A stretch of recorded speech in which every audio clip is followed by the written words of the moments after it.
পরেই বলো। ও আমি জানি তুমি কি ব্যাপারে কথা বলবো, ওই যে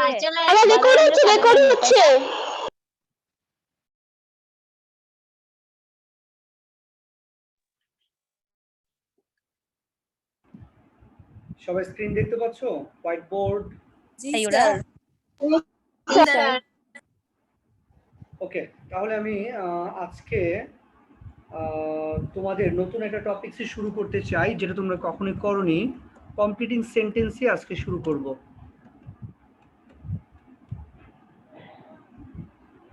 আর কমপ্লেক্স সবগুলো নতুন, সবগুলো শুরু করব পর্যায়ক্রমে আর কি। হ্যাঁ, পর্যায়ক্রমে সবগুলোই শুরু করব। তোমরা আগে কমপ্লিটিং সেন্টেন্সটা রুলসটা লিখে দিচ্ছি, সেটাকে একটু ভালো করে দেখো, আমি তোমাদেরকে বুঝিয়ে দিচ্ছি বাকিটা আর কি। সবাই খাতায় লিখো সুন্দর করে।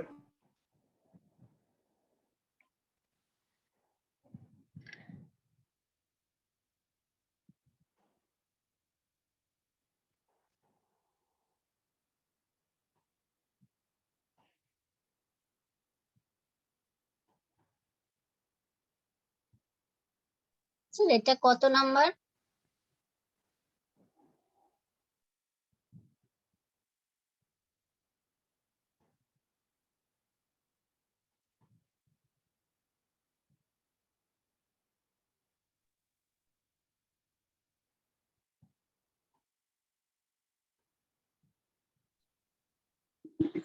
তোমরা কি সাউন্ড শুনতে পারছো? এতক্ষণ পাই নাই, মাঝে পাচ্ছি। তোমরা একটু চুপ করে বসলে সাউন্ড সবাই শুনতে পাবো আর কি। হ্যাঁ,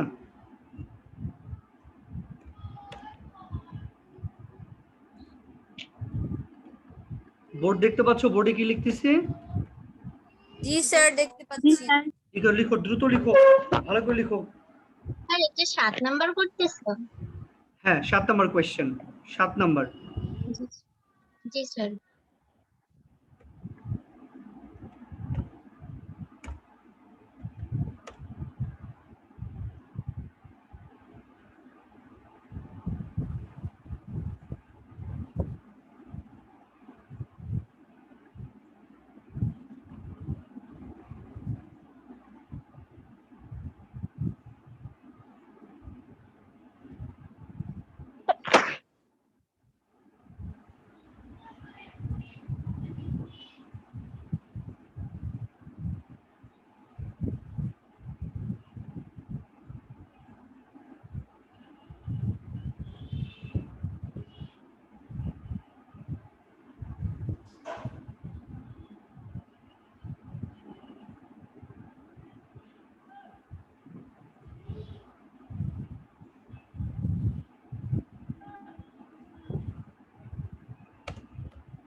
আগে নিয়ম লিখে দিচ্ছি, তারপরে হচ্ছে তোমাদের জন্য এক্সারসাইজ করতে সুবিধা হবে আর কি।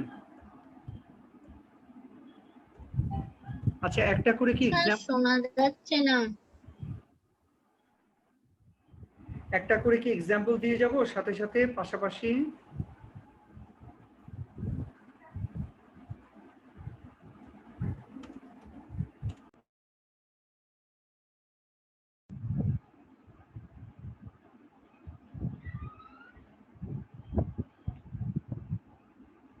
সবাই শুনতে পাচ্ছ?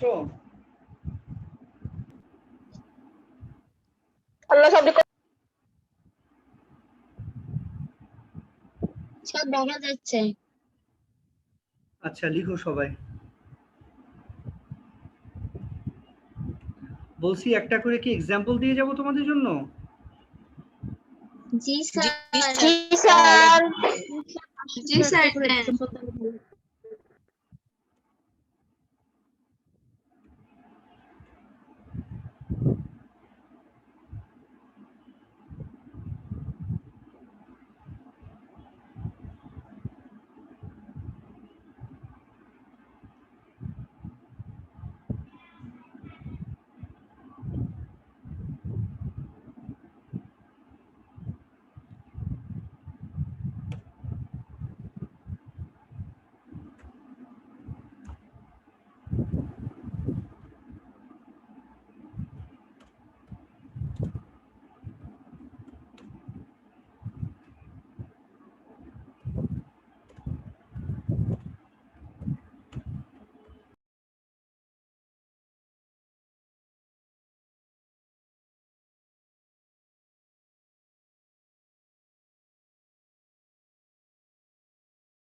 সবাই উদাহরণগুলো লিখে নাও, হ্যাঁ, এক্সাম্পল গুলো।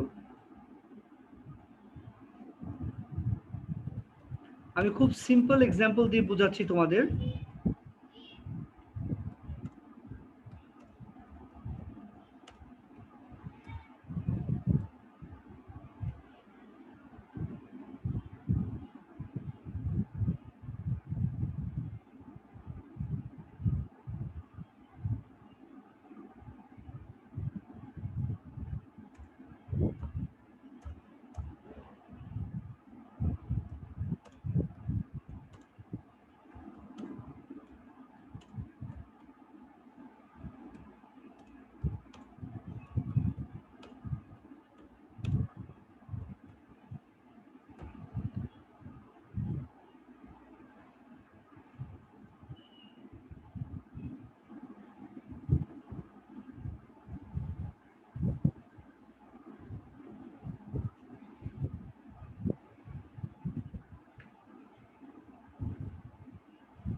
সবাই লেখা শেষ হলে আমাকে একটু জানাবা।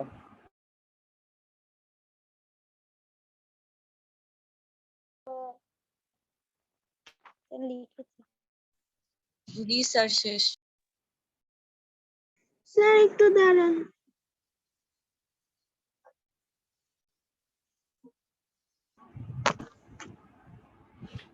ওকে, সবাই একটু মনোযোগ দিয়ে বুঝে নিও। সেটা হচ্ছে ইফযুক্ত বাক্য। তোমাদের কমপ্লিটিং সেন্টেন্স মানে হচ্ছে অর্ধেক দেওয়া থাকবে, যেমন ইফ ইউ কাম এরকম অর্ধেক দেওয়া থাকবে। বাকি অংশটা লিখে তোমাকে এই বাক্যটাকে অর্থবহ করে তুলতে হবে। আর বাক্যটা হতে হবে হচ্ছে লজিক্যাল বাক্য হতে হবে। কেমন? অযৌক্তিক কোনো বাক্য করা যাবে না। ইফ ইউ কাম, যদি তুমি আসো তবে আমি যাব। ওই তবে ইংলিশটা হচ্ছে কমা, কমা মানে হচ্ছে তবে। If you come I will go. তো আমরা নিয়ম শিখেছি, ইফযুক্ত বাক্য যদি প্রেজেন্ট ইনডিফিনিট হয় তাহলে পরেরটা হয় subject plus will plus verb one. এই স্ট্রাকচারটা মুখস্থ করতে হবে। তাই এটা হলো if you come I will go. একইভাবে নিচেটা দেখো, যদি পাস্ট ইনডিফিনিট হয় ইফযুক্ত বাক্য, এটাকে বলে কন্ডিশনাল। স্যার শোনা যাচ্ছে না। প্রথমটা হচ্ছে স্যার ফার্স্ট আপনার কন্ডিশন। স্যার কথা না। স্যার কথা বেজে বেজে আসতেছে। স্যার আরেকবার বলবেন প্লিজ, কিছুই শোনা যায় নাই। আচ্ছা, একটু আরেকবার নেটওয়ার্ক। একটু বলেন। হ্যাঁ হ্যাঁ, স্যার আপনার কথা বোঝা যাচ্ছে না।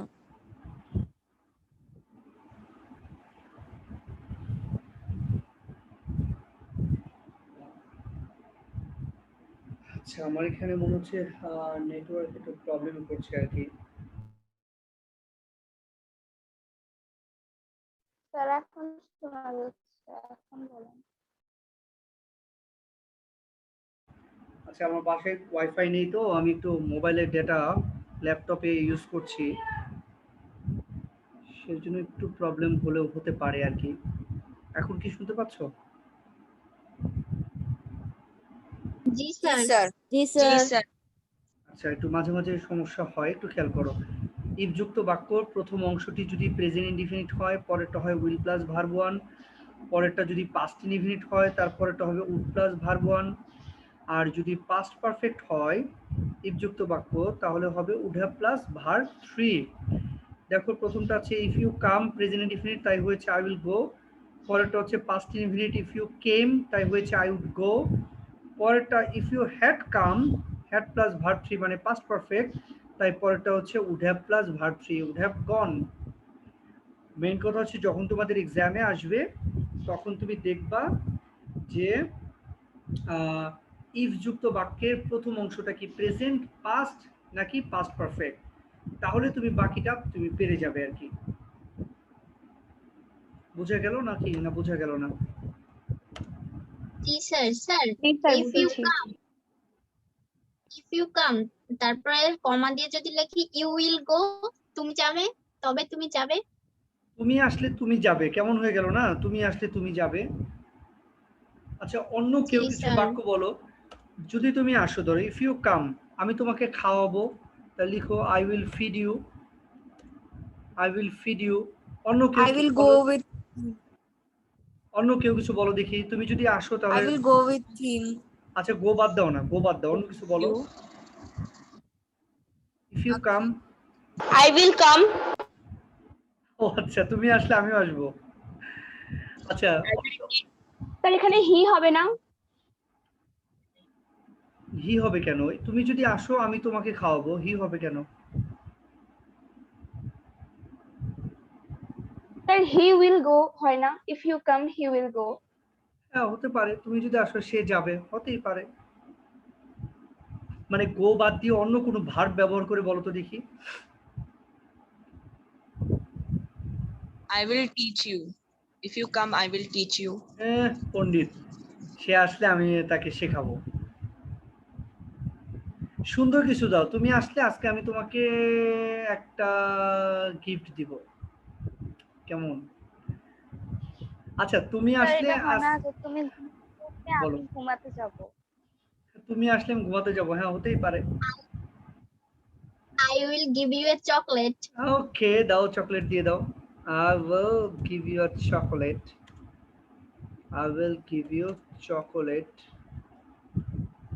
তুমি যদি আসো আমি তোমাকে চকলেট দিব, হতেই পারে। ওকে, এইভাবে বাক্য বানাবা। এবার 4 নাম্বার সূত্রটা সবাই লিখো। Had plus subject plus extension যদি থাকে তাহলে হবে subject plus would plus verb one. হ্যাঁ, আমি এক্সাম্পল দিয়ে দিব এখনই।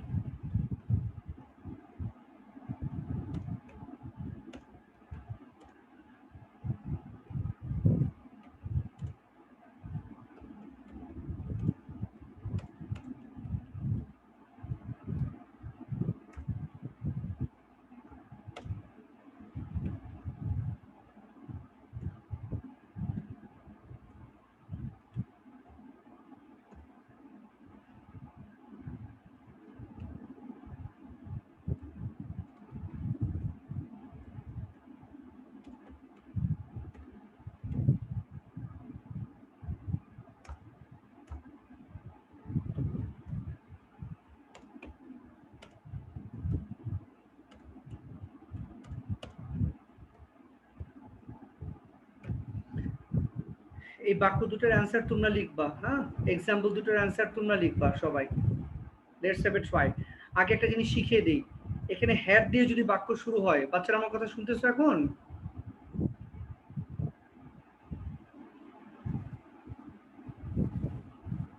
স্যার কথা কেটে কেটে আসছে। জি স্যার, কথা বোঝা যায় না। কেন আমার সাথে নেটওয়ার্ক কেমন করছে আজকে?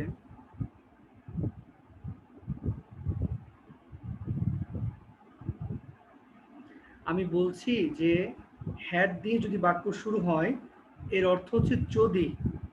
হ্যাড দিয়ে বাক্য শুরু হলে এর অর্থ হবে যদি। শুনেছো আমার কথা? যে শুনেছো একটু বলো কি বলেছি। স্যার হ্যাড দিয়ে বাক্য থাকার মানে হচ্ছে যদি।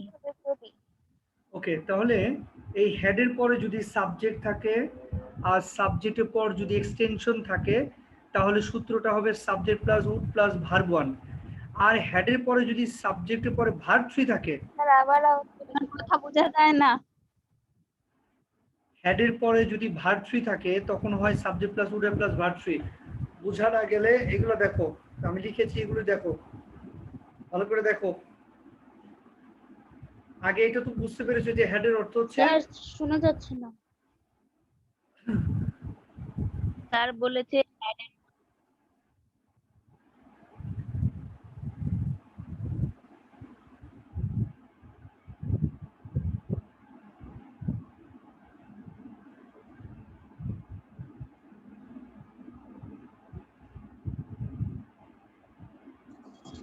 আচ্ছা sir, I have a question. বলো।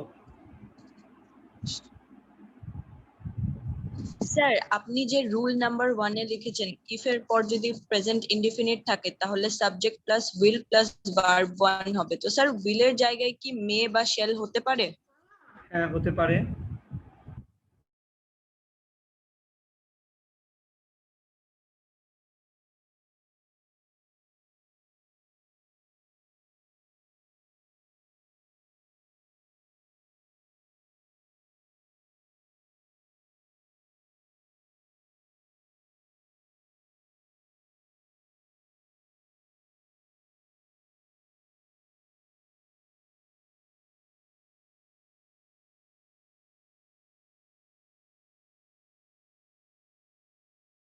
ওয়ারিশা কি শুনতে পাচ্ছ আমার কথা? ওয়ারিশা স্যার বলো।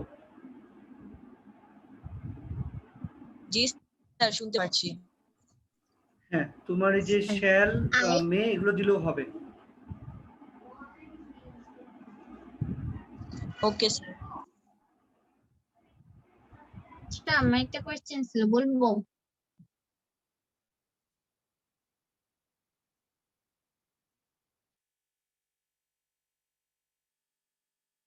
স্যার শুনতে পাচ্ছেন? হ্যাঁ শুনতে পাচ্ছি বাবা, বলো।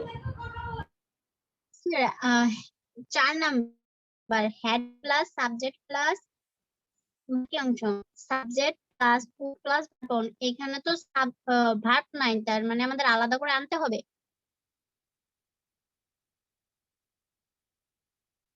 স্যার? ভার্ব আলাদা করে আনতে হবে না, প্রথম অংশে কোনো ভার্ব আনতে হবে না, তুমি আনবে হচ্ছে দ্বিতীয় অংশ। তুমি যখন বাক্য বানাবে এখানে, তখন এইখানে শোনা তুমি যাচ্ছে না। ভার্ব নিয়ে আসবা। স্যার তুমি কি আপনার কথা শুনেছো? বোঝা যায় না। দ্বিতীয়টাই স্যার আপনার বলতেছি কথা স্যার। বুঝতে পারতেছি না। হ্যাঁ, একটু নেটওয়ার্ক সমস্যা করছে আজকে। জি স্যার, ওইটাই বলতেছিলাম। মানে তুমি ভার্ব বসাবে পরের বাক্যে, এই বাক্যে না।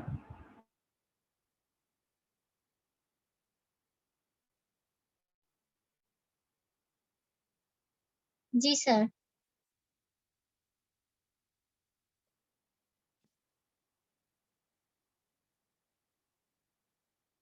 আচ্ছা, তাহলে কে বাক্যটা বানাতে পারবে 4 নাম্বারটা? Had I the wings of a bird, পরে অ্যানসারটা কি হবে, কে বানাতে পারবে? I would fly. I would fly. I would fly. I would do I would fly.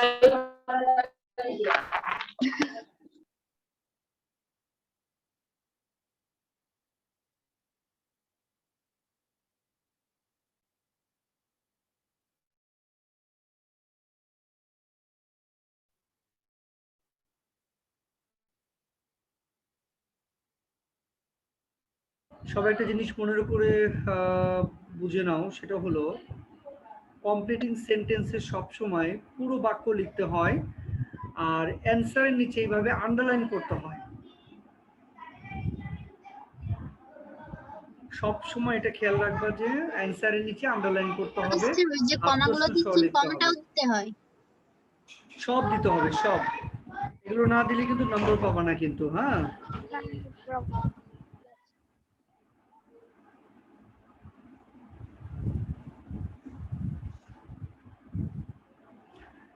ওকে, তাহলে had I the wings of a bird I would fly. তাহলে কি করতে হবে, আমাকে প্রশ্ন যেটুকু দেওয়া থাকবে পরীক্ষায় সেটুকু লিখতে হবে, আবার আমাকে যেটা করতে হবে সেটা হলো পুরোটা লিখতে হবে। স্যার আপনার কথা বুঝিনি।